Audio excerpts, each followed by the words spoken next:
This is Neil Schneider for MTBS-TV at Oculus Connect.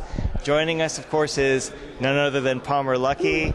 Always good to see you, Palmer. Seeing you too. Congratulations, happy birthday! Congratulations on your continued success. Thank you. You must be like thrilled with this event. I mean, did it turn out the way you expected? I expected it to go worse, so it's going good, which is nice. Well, I had, of course, I just tried Crescent Bay, which is the new, I wouldn't call it a developer's kit, obviously it's a prototype, yes? Yep. Correct. So how is it, I've seen it, so I think it's better that you tell us, how is it improved over DK2? Higher resolution, higher frame rate, lighter, better ergonomics, 360-degree tracking, wider tracking volume, higher resolution, better optics. Now, forgive my ignorance, 360-degree tracking, I take it DK2 did not have that benefit? Not really. The DK2 was very close to it because the LEDs had an angle that pointed almost completely backwards, so you could actually look straight away, and if you didn't have much hair, it would often see enough LEDs to track you. But this has LEDs on the back of the head as well, so that allows us to fully seamlessly track even as you do a 360-degree spin. So it allows you to be tracked no matter what you do. Now, has Oculus's position changed on whether they're pushing a standing or seated experience? No, the Oculus Rift is still a seated experience. Because what I saw was, standing and walking. But that's a developer conference where you signed a health and safety waiver at the front door. Okay. So, but for consumers, you're still pushing the seated experience. Yeah, what I experienced, of course, was far more dramatic than what I had seen earlier. I mean, walking in environment, not just walking, but actually standing on a ledge. I mean, you obviously were, not you personally, but Oculus has obviously been pushing these dramatic messages through VR. Are we going to continue to see that? Are we still seeing that encouraged with the full release product? Absolutely.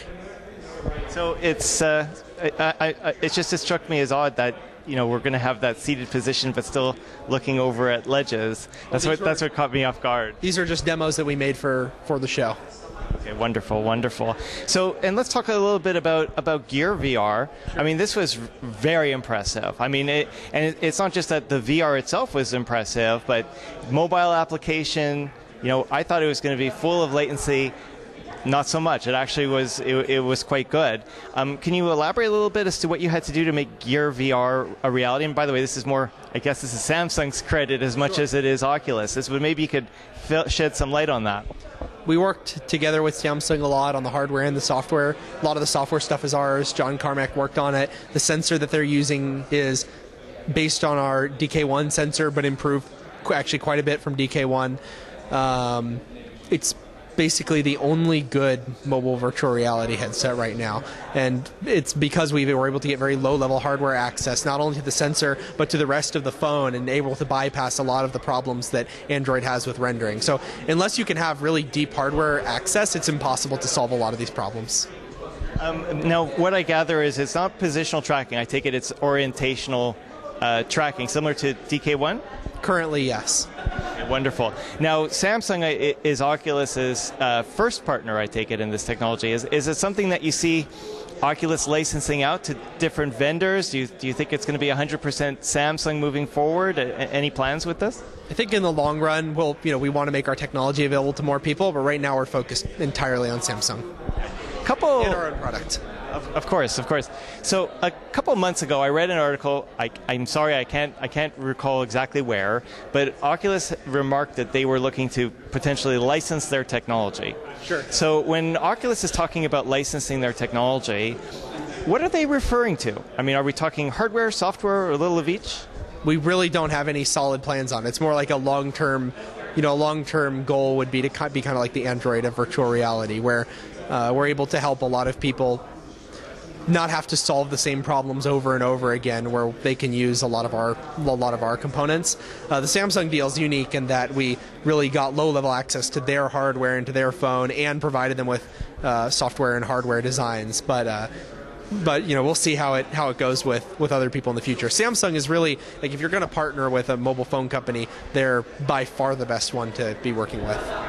Wonderful. Have you been keeping track on ray tracing technologies, I wonder? Do you have any thoughts on that? No thoughts.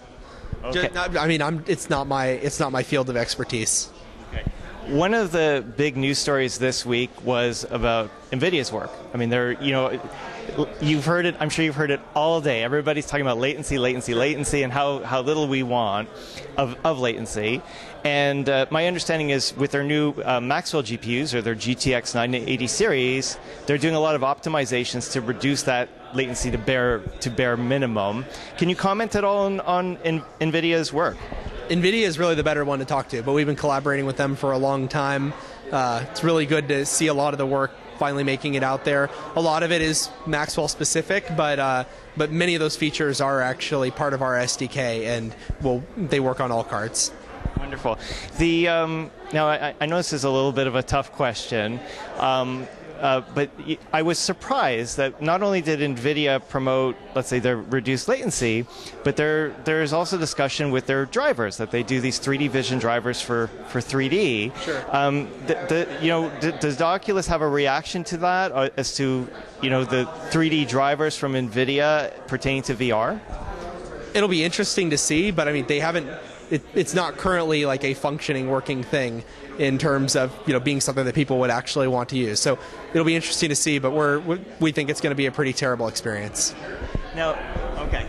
So the other question I had was, okay, well maybe we love NVIDIA and we work with them, but we disagree on some things, and this is one of the cases where we think it's cool that they're trying to take their 3D vision library and convert it to VR, but we also don't think it's going to provide very many, if any, good VR experiences. And I should underscore, this isn't unique to NVIDIA. You're speaking right across the gamut of all the different solutions, yes? Well, I mean, their particular solution is only for 3D vision games, but generally speaking, that's generally the case. If the developer isn't integrating things and isn't being able to do things like reducing latency in the game's engine itself or integrating time warp, it's never going to be nearly as good of an experience as it could be if native. Okay, excellent. So one of the things that I consistently see, and actually it was great to see you at TIFF in Toronto as well, is that when you or Oculus is posed the question as to, what's the biggest concern with content, not making people sick. Is that an accurate, am I hearing correctly, is that the number one priority right now? I mean, it's not really necessarily a priority. We know a lot about how not to do it. So it's not that this is a priority for us as much as it's good, basic VR game design common sense. So it's important to make games that people are comfortable in. So one of the things that I walked away with, I was really impressed with Crescent Bay, excuse me, forgive me. It was just, I mean, you're walking in these environments. I mean, you see dinosaurs. You're seeing ledges. Like Micah Brash does this wonderful explanation: is that when you see a ledge in VR and you have that presence experience, you really are concerned about walking over that ledge. And for the first time, I had that experience. Like I was really impressed. Have you? I mean, within the Oculus camp, obviously these are, we're going to see all kinds of content. And I would almost describe it as gunpowder. You could either have fireworks or you could do it for other things, because this obviously, I really think this is going to be impacting people. Has Oculus put some thought into, any responsibilities with content or any recommendations on content directions that they'd like to see versus not seeing? I mean, we already curate share, so there's a lot of things we don't allow on share, and like jump scares we generally discourage. But, I mean, we can't, things that we don't like will always exist. That is inevitable. So we can't really take responsibility for everything that anyone does in virtual reality. All we can do is try to suggest to them the right places to go. So Crescent Bay, obviously, I mean, we were talking very successful with presence, higher resolution. One of the big things that I heard about today was audio. Ironically, I'm using heard about today, but audio. Sure. That you've added headphones to the device. Why was this important? It was important because it allows us to have a high-quality virtual reality a high-quality audio experience that was optimized for virtual reality available for every user. So rather than trying to make audio software that works across a wide variety of different headphones that are all terrible in different ways, we know that every single user has high-quality headphones, high-quality amplifier, high-quality digital to analog converter. So is this the case where like Oculus wants to go into the directional audio business as well, or are you just providing the headphones and leaving the software to an external supplier? What's Oculus' stake in this? We had a talk yesterday about this. It's being integrated into our SDK. Okay, wonderful, wonderful. Okay, well, thanks, Palmer. So again, every time I come here, much better. So anyway, thanks for joining us on. What is it about us 3D guys? We always have to go like this. Yep. Thanks for joining us, Palmer. Thank you. This is Neil Schneider for MTBS-TV at Oculus Connect. Thanks for watching. All right, awesome.